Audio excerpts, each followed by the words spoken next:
Sa bawat umaga na sikat ng araw ay tila may dusa. Maruruming maong at kumot, si inay laging may labada.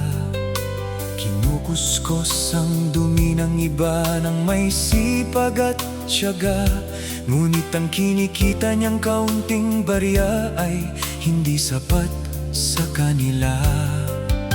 Si ama na may nag-aabang sa kanto para humanap ng trabaho. Iba't ibang napapasukan, madalas sa konstruksyon siya'y nakikisalo.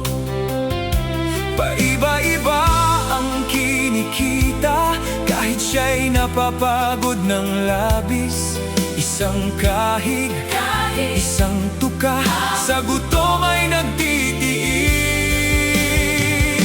Kaya sa puso ng panganay, paghihirap nila ay gusto niyang wakasan.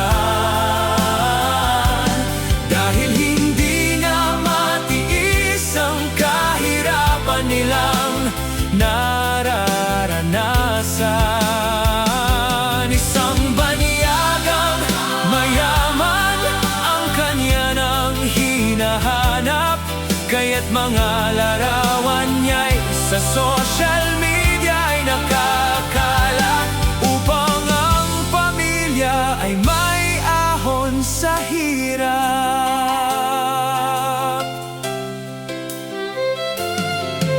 Sa sulok ng bahay, mga kapatid ay nag-aaral pa.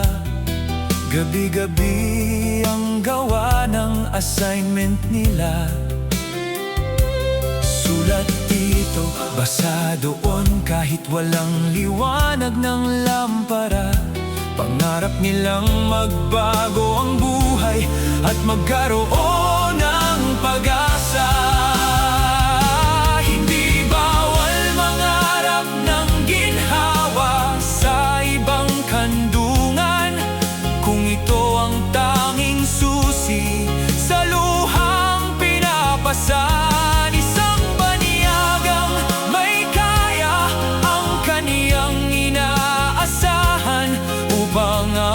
Magulang at kapatid ay guminhawa naman.